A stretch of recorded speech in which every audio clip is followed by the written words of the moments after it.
Maçonaria. Este nome é uma lenda. Suas origens estão impregnadas de mitos.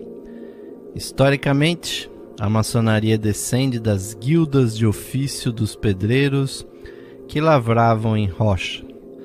Mitologicamente, as origens do seu ritual encontram-se nos projetos de construções descritos na Bíblia em seu Velho Testamento. A Torre de Babel e o Templo de Salomão.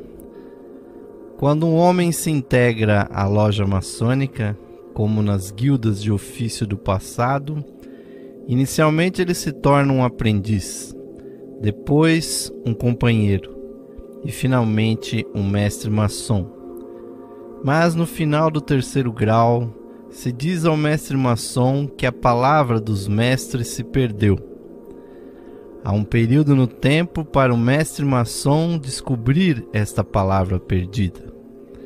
Para o maçom que está em busca de um conhecimento mais profundo e iluminação, existe mais, muito mais. E sua jornada apenas se iniciou. Geralmente se crê que a cidade de York, no norte da Inglaterra, é o local de origem do que se tornou na atualidade a maçonaria. As primeiras guildas de construtores em pedra foram organizadas possivelmente no ano de 600.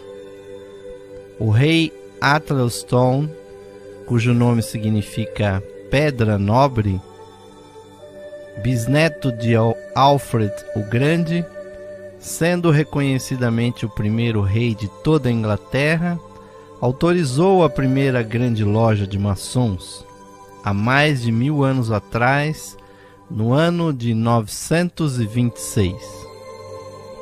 Desde aquela data até hoje, York tem sido reverenciada como um local de origem da maçonaria que praticamos na atualidade. O rito de York é um título compreensível usado para 3 grupos congregados que confere uma série de 10 graus.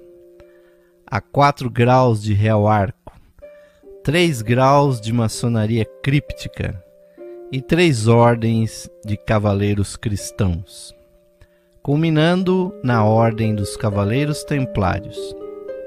Os graus que perfazem o rito de York são considerados em concordância com os primeiros 3 graus maçônicos, os assim chamados graus simbólicos, e eles conferem cerimônias adicionais e expandem e alargam os primeiros 3 graus da loja azul.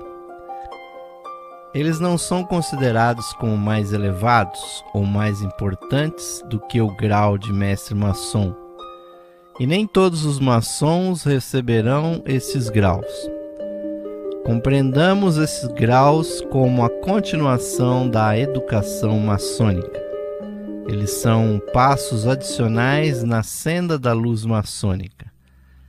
Os graus do Real Arco são os primeiros passos no rito de York. Desde o alvorecer da civilização, é o desejo do homem deixar sua marca sobre o mundo, deixar algo duradouro e permanente, para que uma parte dele sobreviva após sua passagem. Como as sociedades começaram a construir edifícios cada vez maiores e mais elaborados, os trabalhadores que laboraram anonimamente por longo tempo nessas estruturas deixaram suas próprias pequenas assinaturas, o menor registro do seu próprio papel individual na construção de monumentos que perdurariam por séculos. Quando as grandes catedrais e castelos da Idade Média foram construídos na Europa, os maçons que nela trabalharam deixaram para trás seu próprio registro de mão de obra. Esses pequenos símbolos são conhecidos como as marcas dos maçons. Isto é uma parte do primeiro grau do rito de York, o grau de mestre da marca, e aborda as tarefas dos construtores do templo do rei Salomão. O grau de mestre da marca ensina ao candidato o valor do trabalho, da honestidade e da caridade. Como os antigos pedreiros de ofício, cada mestre da marca cria sua própria marca individual, que cada capítulo mantém seus registros em um livro de marcas. Após o grau de mestre da marca, segue-se os graus de Past Master e Muito Excelente Mestre. A culminação da maçonaria do Real Arco é o grau do Real Arco. Não muito tempo após a construção do templo do rei Salomão, Jerusalém caiu no caos. O povo afastou-se de sua antiga fé, e pagãos e invasores destruíram o magnífico templo. O povo de Jerusalém foi levado de Israel para a Babilônia, onde por anos sofreram com a escravidão. Quando finalmente retornaram, os escombros do antigo templo haviam sido removidos, e um novo templo havia sido erguido no mesmo terreno. A história do grau do Real Arco ocorre após a destruição do templo do rei Salomão, começando com a descoberta da cripta oculta abaixo das ruínas e a procura pelos segredos que haviam sido perdidos pela humanidade. O maçom do Real Arco finalmente descobre a palavra do mestre maçom e onde foi colocada após a morte de nosso grão-mestre Hiram Abif. O principal símbolo do Real Arco é a pedra angular, a pedra que é disposta no centro de um arco para reforçar e estabilizar. Na Inglaterra, onde este grau se originou, ele é considerado como a conclusão do grau de mestre maçom. E muitas lojas ao redor do mundo não consideram a entrada de um homem na franco-maçonaria completa até que tenha recebido o grau do Real Arco. O próximo passo na jornada do rito de York é a maçonaria críptica.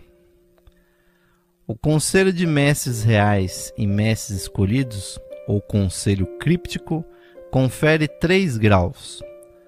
O grau de Mestre Real e de Mestre Escolhido são baseados na lenda de Enoque, o patriarca, bisavô de Noé. Enoque escavou 9 criptas, ou fendas subterrâneas, uma abaixo da outra, sobre o Monte Moriá, em Jerusalém, onde finalmente o Templo de Salomão por fim foi construído.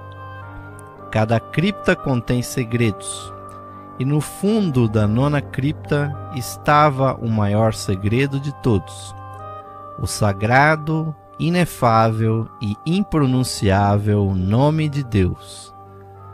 A maçonaria críptica apresenta 3 graus. O grau de mestre real retrocede aos dias em que o Templo de Salomão fora terminado. Aqui o candidato caminhará com Hiram Abif, o grande arquiteto do templo, e seu grande sucessor, Adoniram, e aprender a lição da mortalidade. O grau de mestre escolhido aborda principalmente acerca da colocação dos segredos do templo em seus locais ocultos nas criptas. Como mestre escolhido, o maçom aprenderá como e por que a palavra foi perdida, como a palavra perdida foi preservada e como e por quem ela foi descoberta. O grau de super excelente mestre aborda o período após a destruição do Templo de Salomão e o êxodo dos hebreus. No ano de 1118, o rei Balduíno II de Jerusalém organizou a Companhia dos Pobres Soldados de Jesus Cristo e do Templo de Salomão, para proteger os peregrinos cristãos na Terra Santa. Esses cavaleiros templários eram comumente conhecidos como os primeiros monges guerreiros que tomaram os votos de pobreza, castidade e obediência, e eram renomados por sua coragem indômita na batalha, sua formação, seus atos e sua súbita destruição. E o mistério que os rodeavam criaram uma lenda que fascinou o mundo por 9 séculos. Os templários levavam os votos da cavalaria muito além do que quaisquer outros homens antes deles, obrigando a si mesmos, tanto como as virtudes de cavaleiro e os votos monásticos que governavam sua fé. Esses valentes cavaleiros se portavam por preceitos que aparentemente foram perdidos por nossa sociedade moderna: dever, honra, lealdade, coragem. Essas palavras, que ainda soam como verdades eternas nos rituais que os ligam aos atuais cavaleiros templários, são uma realidade. Os modernos cavaleiros templários são uma ordem de cavalaria cristã, e de forma idêntica a qualquer outra ordem de maçons, se posiciona pelos mais nobres princípios na vida do indivíduo e os mais elevados padrões de hierarquia. Devido à sua tradição e herança de 900 anos, os modernos cavaleiros templários permanecem defensores da fé, assim como os cavaleiros da antiguidade. E é a única seção da maçonaria que requer que o maçom seja um cristão, ou que concorde em defender a fé cristã. Mantendo os métodos da cavalaria, os cavaleiros templários não conferem graus. Em lugar disto, os passos na comandaria templária são denominados ordens. O candidato torna-se primeiramente cavaleiro da Cruz Vermelha, depois um cavaleiro de Malta e finalmente cavaleiro templário. Muitos maçons que experimentaram estas ordens consideram os ritos dos cavaleiros templários como sendo os que mais sensibilizam pessoalmente o indivíduo na maçonaria, e isto é obtido por séculos de cerimonial e misterioso simbolismo. Os cavaleiros templários também patrocinam peregrinações de ministros cristãos à Terra Santa, para engrandecer e aprimorar sua experiência religiosa. O capítulo de maçons do Real Arco, o Conselho de Maçons Crípticos, a Comanderia de Cavaleiros Templários são todos partes do rito de York da franco-maçonaria. O rito de York é uma senda variada e fascinante para um maçom que busca por conhecimento e crescimento pessoal. Ele é rico em simbolismo e história, e liga o moderno franco-maçom com séculos de história e milhares de anos de lendas. O maçom do rito de York tem um completo mundo novo de ritual, tradição e conhecimento à sua frente. A jornada que se inicia no altar de sua loja maçônica é verdadeiramente uma jornada que nunca termina, mas o próximo passo para o maçom em busca da luz maçônica deverá ser o mundo do rito de York.